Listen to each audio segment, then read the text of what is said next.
My girlfriend said, "I need space," then posted a girl's trip photo where her ex's arm was visible.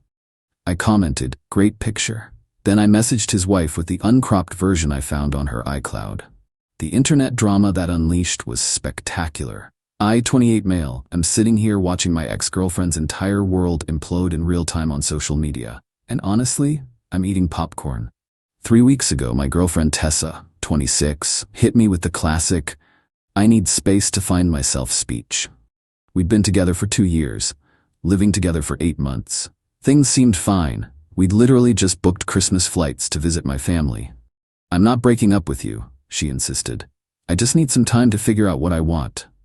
Maybe stay with my friend Adrian for a few weeks. No contact would be best while I sort through my feelings."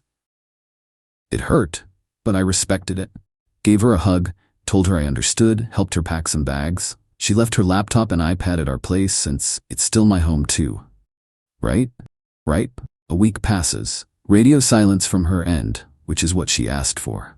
I'm respecting the boundaries, going to work, hitting the gym, trying not to spiral. Then my buddy Devin texts me, "Yo, did you see Tessa's Insta story?" I check. There she is with 3 other girls at some beach resort.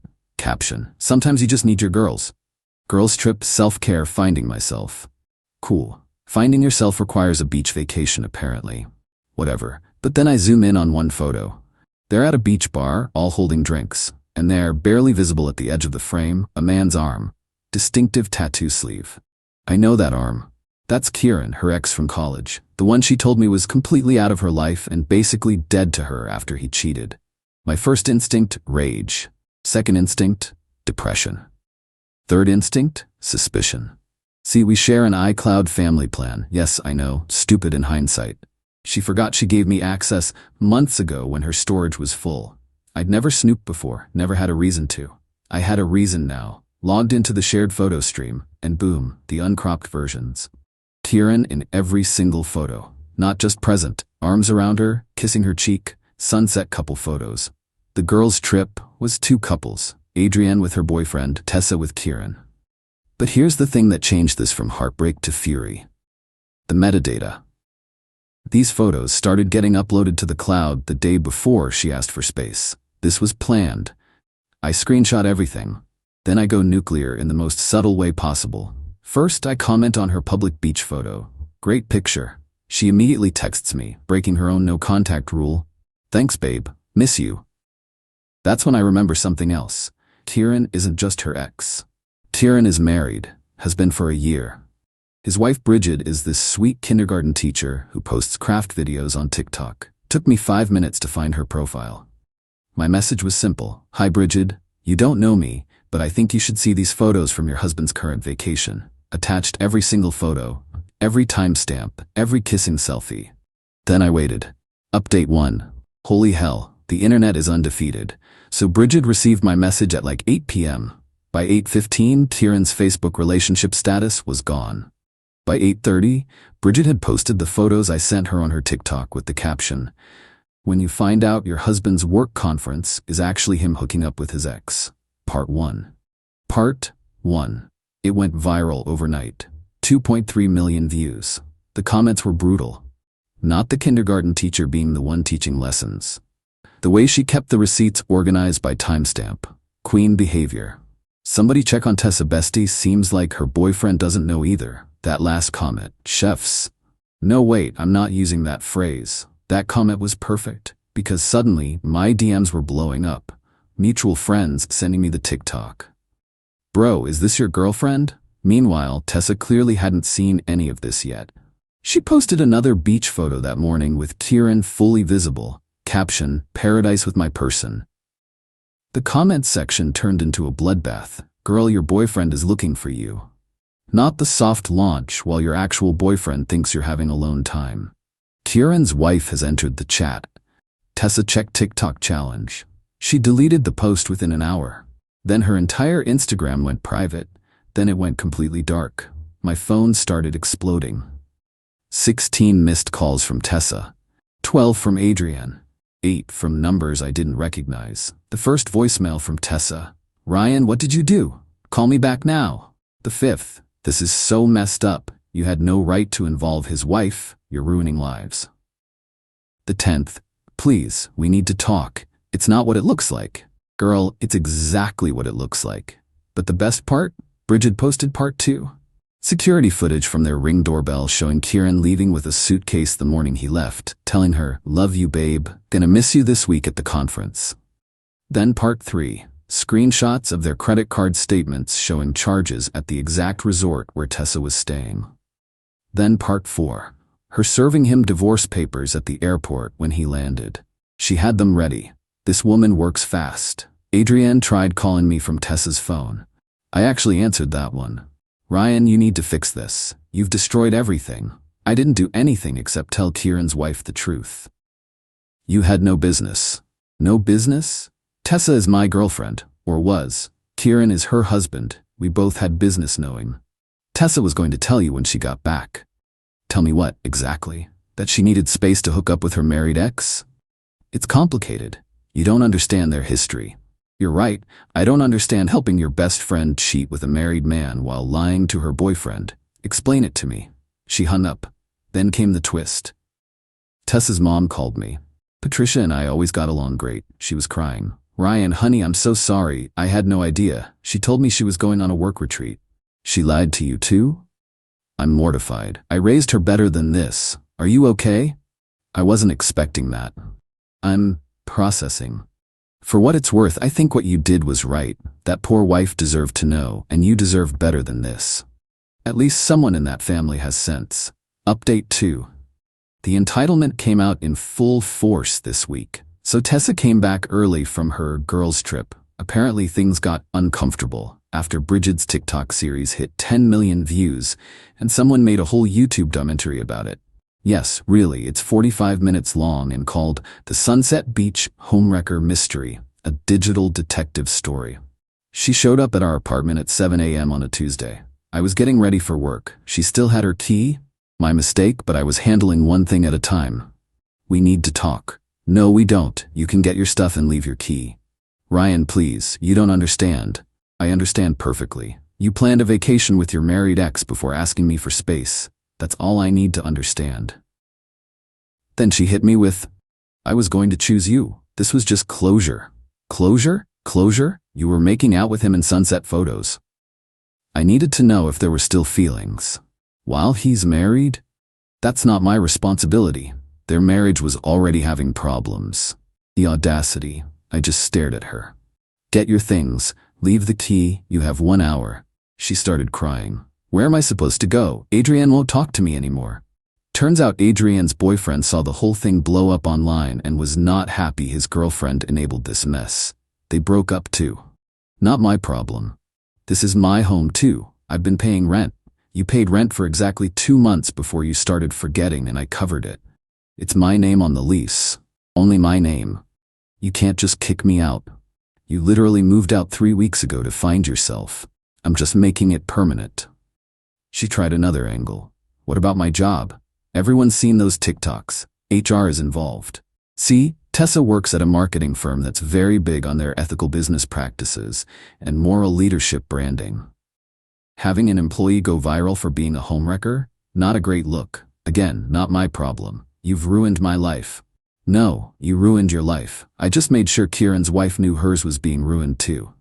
She left sobbing, but not before sending me Venmo requests for emotional damages, $2,000, her half of the furniture, $3,000, vacation interruption costs, $1,500, defamation compensation, $5,000. I declined them all and blocked her.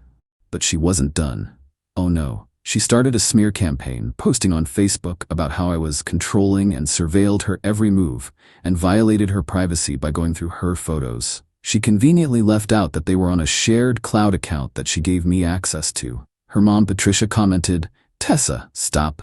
You cheated. Own your choices." Publicly. Her own mother. Tessa deleted the post. Then Kieran tried to contact me.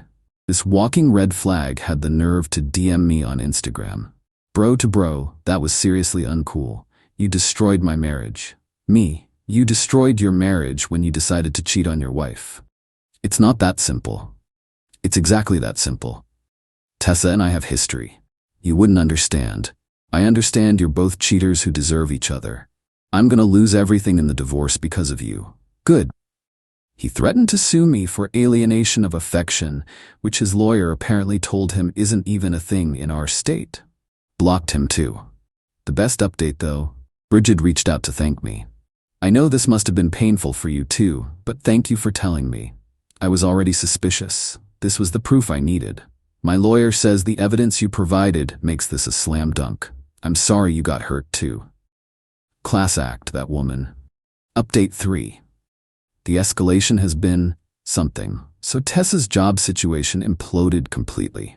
Turns out when you work in social media marketing and become infamous for being the other woman in a viral cheating scandal, clients get nervous. 3 major accounts specifically requested she be removed from their campaigns. HR gave her the choice: resign with 2 weeks severance or be fired with nothing. She chose resignation. Guess who she blamed? Yep, yours truly. She actually sent me an invoice from a lawyer. An invoice for $50,000 for intentional infliction of emotional distress and tortious interference with employment. My response was to forward it to my cousin who's a lawyer. His response: Lamau, tell her to pound sand. So I did. Literally, I sent her a photo of sand with the message, your lawyer's retainer would be better spent here. But here's where it gets wild. Remember how I mentioned Tessa left her laptop here? Well, she finally remembered and demanded it back. Fair enough. It's hers. But when she came to get it, I left it with the building's front desk security. She forgot one crucial detail. She was still logged into her email on my PlayStation, the one she used to use for Netflix. I wasn't snooping. I was trying to log her out when I noticed an email thread in the preview. The subject line, Our little secret, from Kieran, dated 6 months ago. This wasn't a recent reconnection. They'd been talking for half a year. Planning this, while she lived with me, while we planned our future, while I helped cover her rent because she was struggling financially. The emails detailed their meetups when I was at work, when she said she was at girls' nights, when she visited her sick grandmother, who Tapo commented on Facebook last week that she hasn't seen Tessa in over a year. I took screenshots of everything before logging her out. Not to post anywhere, I'm not that petty, but for my own closure, to know I wasn't crazy. All those times I felt something was off, but she gaslit me into thinking I was paranoid, I was right. Then karma hit in the most beautiful way. Bridget's divorce lawyer subpoenaed Tessa as a witness. Apparently, in their state, infidelity affects asset division, and they needed Tessa's testimony about the timeline of the affair. Tessa called me screaming, I have to testify under oath because of you. No, you have to testify under oath because you had an affair with a married man. They want my phone records, my emails, everything. Should have thought about that before. Can't you tell them to leave me alone? How would I even do that? And why would I? Because if you ever loved me, you'd help me. If you ever loved me, you wouldn't have been cheating for 6 months. Silence. Then, how did you log out of your accounts when you leave someone's apartment? Basic Digital Security 101. She hung up, but the absolute peak entitlement came from Adrienne. She found my LinkedIn and messaged me there because I'd blocked her everywhere else. You owe Tessa an apology. She's staying on my couch and cries every night. She lost her job, her reputation, and her future because you couldn't handle a break with dignity. A real man would have fought for her instead of destroying her. You're pathetic. My response, a real friend wouldn't have enabled her infidelity. Also, I thought you weren't talking to her anymore? Guess your boyfriend leaving you changed that calculation. Misery loves company, huh? She reported me to LinkedIn for harassment. They reviewed it and found no violation. Meanwhile, Patricia, Tessa's mom, sent me a Venmo for $500 with the note. For the rent Tessa should have paid. I'm sorry. I sent it back with, you don't owe me anything. You're a good person. Your daughter's choices aren't your responsibility. She sent it again with, please, for my own peace of mind. I donated it to a local charity that helps cheating victims with therapy costs. Sent her the receipt. She liked the gesture. Final update. It's been 2 months now since this all started. Time for the final update because honestly, I'm ready to close this chapter completely. The legal threats came to nothing.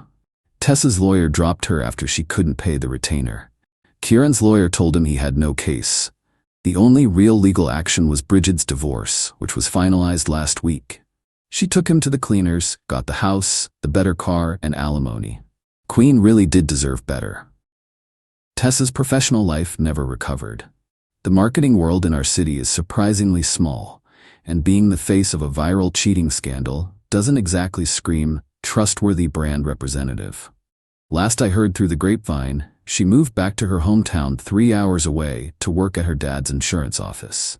But before she left, she tried one more absolutely bonkers move. She started a podcast. I'm not kidding. Called Truth and Consequences, My Side of the Story. Episode 1, The Surveillance State of Modern Relationships, about how I violated her privacy.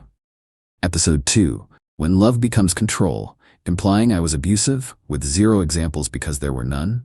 Episode 3, The Internet Mob Mentality, about how going viral ruined her life. Each episode got ratioed to hell in the comments. The podcast hosting platform actually removed it after episode 3 for violating community guidelines against harassment, since she kept naming me and Bridget specifically. But my favorite part? Bridget started her own TikTok series called Rebuilding After Betrayal. It's actually really positive and helpful, about healing, recognizing red flags, and starting over. She has 500K followers now and just got a book deal. She sent me an advance copy with a note, "None of this would have happened without your honesty. Thank you for giving me my life back." As for me, I'm doing pretty well. Therapy helped a lot. Turns out finding out your girlfriend cheated for 6 months does a number on your trust issues. Who knew? I redecorated the apartment, got a promotion at work, and started dating again. Met someone nice, actually. Her name's Claire. Funny thing, she recognized me from the TikTok story on our first date. I thought I was done for, but she said, "Oh good, so you know cheating's a deal breaker. That saves us that conversation." She's a keeper. Last week I got one final text from a number I didn't recognize. "This is Tessa. I know you hate me and you have every right to. I just wanted you to know that I realize now how badly I screwed up. Kieran left me for someone else the moment his divorce was final. I lost everything for someone who didn't even want me. I'm in therapy now, trying to figure out why I do these things. I'm sorry for everything. You deserved better." I didn't respond. There's nothing to say. But I did finally feel closure, peace, something like that. The funny thing about this whole mess is that if she'd just been honest and broken up with me, it would have sucked. But I would have moved on. Instead, she chose to lie, cheat, gaslight, and then play victim when caught. She created her own downfall. But I learned something valuable. When people show you who they are through their actions, believe them. Don't let words convince you otherwise. And never, ever share iCloud accounts with someone you're dating. Oh, and one final update. Kieran apparently tried to slide into Claire's DMs last week with, "You know your boyfriend is crazy, right?" She screenshot it, posted it on her story with, "Actually, he's wonderful, but you're clearly still trash," and tagged Bridget, who reposted it with crying laughing emojis. The internet remains undefeated. I'm done with this saga. Time to live my life without looking backward. Thanks to everyone who followed this absolute dumpster fire of a story. May your relationships be drama-free and your iCloud accounts forever separate. Peace out.